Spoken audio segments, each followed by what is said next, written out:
लेकिन इस बार लग रहा है कि जैसे जो महंगाई राहत शिविर लग रहे हैं उसके चलते कांग्रेस सरकार दावा कर रही है कि सरकार रिपीट होगी, उसका कहीं ना कैसा दिखाई भी दे रहा है। और केंद्र सरकार द्वारा जो विकास के नाम पर वोट मांगेगी वो तो विकास दिख भी रहा है और सबसे बड़ा चेहरा है भारत के प्रधानमंत्री श्री नरेंद्र मोदी और उसके आगे कांग्रेस के पास कोई चेहरा नहीं है। नमस्कार, मैं हूं नुपुर जारोली लोढ़ा और आप मेरे साथ में देख रहे हैं कौन जीतेगा राजस्थान 2023। कौन जीतेगा राजस्थान शो में बात होगी आज बांसवाड़ा जिले की। उदयपुर संभाग में अपनी पहचान रखने वाला बांसवाड़ा जिला कांग्रेस का गढ़ माना जाता है, लेकिन पिछले कुछ सालों से यहां पर बीजेपी का अच्छा खासा दबदबा देखने को मिलता है, जिसके चलते कांग्रेस खेमे में चिंता की लकीरें साफ तौर पर बढ़ती हुई दिखाई दे रही है। राजस्थान में किसकी सरकार बनेगी, इसका फैसला भी उदयपुर संभाग से ही तय होता है। तो वहीं दूसरी तरफ एक परंपरा राजस्थान में लगातार देखने को मिल रही है। एक बार कांग्रेस, एक बार भाजपा की सरकार बनने का क्रम यहाँ पर लगातार देखने को मिलता है और इस क्रम को तोड़ने के लिए अब की बार तो वर्तमान राजस्थान के मुख्यमंत्री यानी कि अशोक गहलोत अपने मुंह से ही तारीफ कर रहे हैं। बार बार हर जगह भाषण दोहरा रहे हैं कि कांग्रेस की सरकार रिपीट होगी और राजस्थान में फिर से अशोक गहलोत की सरकार बनेगी, जिसका तोड़ गहलोत सरकार ने महंगाई राहत शिविर के माध्यम से बनाया है। आजादी से लेकर पहले कांग्रेस और जनता दल यहाँ पर वर्चस्व में थी, लेकिन कुछ सालों से बीजेपी अब काबिज हो चुकी है और जनता दल पार्टी यहाँ पर खत्म हो चुकी है। उसके कई नेता अब भाजपा में शामिल हो चुके हैं। और चलिए बात करते हैं बांसवाड़ा जिले की विधानसभा सीट के बारे में। पहला, बांसवाड़ा विधानसभा सीट से कांग्रेस के अर्जुन सिंह बामनिया विधायक हैं। दूसरा, बागीदौरा विधानसभा सीट से कांग्रेस के महेंद्रजीत सिंह मालविया विधायक हैं। तीसरा, गढ़ी विधानसभा सीट से बीजेपी की तरफ से कैलाश मीणा विधायक हैं। चौथा, कुशलगढ़ विधानसभा सीट से कांग्रेस की तरफ से रमीला खड़िया विधायक है। पांचवा, घाटोल विधानसभा सीट से भाजपा के हरेंद्र निनामा विधायक है। और चलिए अब बात बांसवाड़ा जिले के जातिगत समीकरणों की करते हैं, जहां पर 70% जनजातीय लोगों की तादाद है तो वहीं 30% सामान्य वर्ग के लोग हैं। पहला, बांसवाड़ा विधानसभा सीट पर आदिवासी, राजपूत, मुस्लिम, जैन, बोहरा, तेली, ब्राह्मण जातियों का दबदबा देखने को मिलता है। दूसरा, बागीदौरा विधानसभा सीट पर एससी, एसटी, ब्राह्मण का दबदबा देखने को मिलता है। तीसरा, घाटोल विधानसभा सीट पर रावत, आदिवासी, मुस्लिम और एससी, एसटी का दबदबा देखने को मिलता है। चौथा, गढ़ी विधानसभा सीट पर आदिवासी, जैन, मुस्लिम, एससी की तादाद ज्यादा है। पांचवा, कुशलगढ़ विधानसभा सीट पर रावत, माली, बनिए, एससी, आदिवासियों की तादाद ज्यादा है। बताएं, अब की बार ये 2024 के चुनाव आ रहे हैं, विधानसभा कौन बाजी मार सकता है? बांसवाड़ा जनजातीय बहुल क्षेत्र है, वहाँ अक्सर कांग्रेस को ज़्यादा समर्थन मिलता है, लेकिन कुछ समय से बीजेपी को भी यहाँ पे काफ़ी समर्थन मिला है, काफ़ी जगह बीजेपी जीती भी है। लेकिन इस बार लग रहा है कि जैसे जो महंगाई राहत शिविर लग रहे हैं उसके चलते कांग्रेस सरकार दावा कर रही है कि सरकार रिपीट होगी, उसका कहीं कैसा दिखाई भी दे रहा है। वैसे भी व्यक्तिगत तौर पे जैसे बागीदौरा सीट है, वहाँ पे मालविया जी अक्सर जीतते आ रहे हैं, तो वो सीट कांग्रेस पक्की मानी जा रही है। और बात करें पूरे जिले की बात करें तो यहाँ पर कांग्रेस को बढ़त मिल सकती है। यहाँ पे 3 सीटें ऐसी हैं जो कांग्रेस को यहाँ मिल सकती हैं, जैसे बागीदौरा है, जैसे बांसवाड़ा सीट है, जैसे कुशलगढ़ सीट है, ये कांग्रेस को मिल सकने की संभावना है।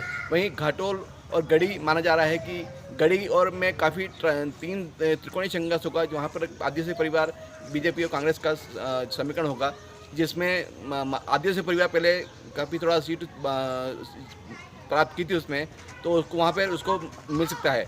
वहीं घाटोल में बीजेपी को बहुमत मिल सकता है। इस प्रकार से बताया जाए तो पूरे ज़िले में 3 सीटें ऐसी हैं जो कांग्रेस को जीत मिल सकती है और 2 सीटें ऐसी हैं जो बीजेपी को मिल सकती हैं। इसके पीछे क्या खास वजूद माना जा रहा है, क्या कारण है? बहुत बड़ा कारण बताया जा रहा है कि महंगाई राहत शिविर का आउटपुट मिल रहा है, काफ़ी लोगों को संतुष्ट बताए जा रहे हैं, जिससे कि कांग्रेस को इसका बहुमत मिल सकता है। वहीं व्यक्तिगत तौर पे भी ये जो काफ़ी जो नेता हैं उनका भी अपना होल्ड है उस क्षेत्र में, जिससे कांग्रेस को लाभ मिल सकता है। क्या नाम है सर? जैसे बागीदौरा क्षेत्र है जहाँ पे महेंद्रजीत मालविया का वर्चस्व रहा हुआ है और वो सीट बहुत जो मोदी सरकार, मोदी लहर में भी वो सीट कांग्रेस को मिली थी, जिससे माना जा रहा है कि जो पूरे राजस्थान में पक्की सीट है कांग्रेस की, तो वो मालविया की सीट ही बहनी। क्या नाम है आपका? सुभाष मेहता, बांसवाड़ा से। क्या नाम है सर आपका? सुभाष मेहता, पत्रकार सुभाष मेहता, बांसवाड़ा। तो वहीं बांसवाड़ा जिले में 5 विधानसभा सीटें आती हैं, जहां पर बीजेपी का पिछले कुछ चुनावों में 4 सीटों पर कब्जा था। चलिए सबसे पहले बात कर लेते हैं बागीदौरा विधानसभा सीट की। बागीदौरा विधानसभा सीट पर कांग्रेस काबिज रही है। एक बार जनता दल से जीतमल खाट यहां से विधायक रहे हैं, तो वहीं पिछले चुनाव में मोदी लहर के दौरान ये सीट कांग्रेस के कब्जे में रही है। अभी यहां पर वर्तमान विधायक महेंद्रजीत सिंह मालवीय का दबदबा देखने को मिलता है। इसके सामने कोई भी प्रत्याशी जीत नहीं पा रहा है। और चलिए बात घाटोल विधानसभा की। घाटोल विधानसभा क्षेत्र की हम बात करें तो इस सीट पर 2 बार भाजपा के विधायक हरिंद्र निनामा की जीत होती आ रही है। पूर्व लोकसभा चुनाव में भाजपा के मानशंकर निनामा सांसद रहे हैं, जो कि घाटोल क्षेत्र के रहने वाले हैं। और चलिए बात करते हैं गढ़ी विधानसभा की। गढ़ी विधानसभा क्षेत्र से लगातार 2 बार से भाजपा की जीत हो रही है। वर्तमान भाजपा के कैलाश मीणा विधायक हैं। इससे पहले जीतमल खाट भाजपा से राज्य मंत्री रहे, जो कि अभी कोविड-19 में दिवंगत हो गए। पहले कांग्रेस की कांता भील यहां पर विधायक थी, जो कि अभी वर्तमान में गढ़ी प्रधान है। जाए तो अभी तक तो राजनीति विश्लेषण देखा जाए, राजस्थान के मुख्यमंत्री अशोक गहलोत की जो योजना फ्री चल रही है उस पर लोगों को विश्वास नहीं है, और केंद्र सरकार द्वारा जो विकास के नाम पर वोट मांगेगी वो तो विकास दिख भी रहा है, और सबसे बड़ा चेहरा है भारत के प्रधानमंत्री श्री नरेंद्र मोदी, और उसके आगे कांग्रेस के पास कोई चेहरा नहीं है। राजस्थान में मुख्यमंत्री की बात की जाए तो क्या है और क्या खास वजूद रहेगा यहाँ पर? किस पार्टी का दम दिखेगा?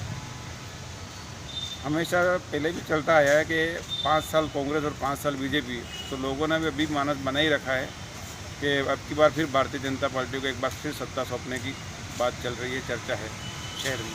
क्या नाम है सर आपका? नंदकिशोर कलाल, नंदकिशोर कलाल पत्रकार। और अब बात बांसवाड़ा विधानसभा की करते हैं। बांसवाड़ा विधानसभा सीट से वर्तमान में कांग्रेस के विधायक यानी कि अर्जुन बामणिया विधायक है, और उसके पहले बांसवाड़ा में बीजेपी के धन सिंह रावत विधायक थे।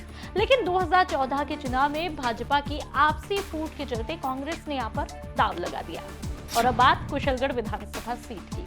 कुशलगढ़ विधानसभा सीट पर बीजेपी और जनता दल का आजादी के बाद से ही कब्जा था, लेकिन जनता दल टूटा और उसके बाद भाजपा पूरी तरह से काबिज रही। 2014 में निर्दलीय प्रत्याशी यानी कि रमीला खड़िया यहां पर जीती और कांग्रेस का दामन थामा।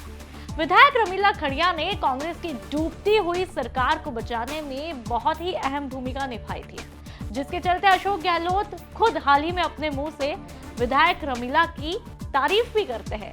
यदि रमीला नहीं होती तो आज मैं मुख्यमंत्री पद पर नहीं होता, ये बात खुद मुख्यमंत्री अशोक गहलोत कहते हैं, और साथ ही ये भी कहते हैं जिसने हमारी सरकार को बचाया था। इसलिए अभी वर्तमान में इस क्षेत्र में कांग्रेस का प्रचार प्रसार और जन कल्याणकारी योजनाओं को लेकर काफी प्रभाव देखने को मिल रहा है। बांसवाड़ा जिले के मुद्दों की बात करें तो सबसे पहले आजादी के बाद से सबसे बड़ी समस्या पेयजल है। दूसरा, मेडिकल, अस्पताल, शिक्षा, बिजली के पर्याप्त साधन नहीं है। तीसरा, अवैध खनन, बेरोजगारी देखने को मिलती है। चौथा, सड़कों का अभाव देखने को मिलता है। पांचवा, सामान्य वर्ग के लिए राजनीति में कोई सीट नहीं है। तो चलिए ये बात हुई बांसवाड़ा जिले की। यदि आप भी अपने जिले का हाल जानना चाहते हैं तो कौन जीतेगा राजस्थान 2023 की हमारी प्लेलिस्ट में जाइए और वहां पर आपके जिले का नाम सर्च कीजिए और अपने जिले का हाल जानिए।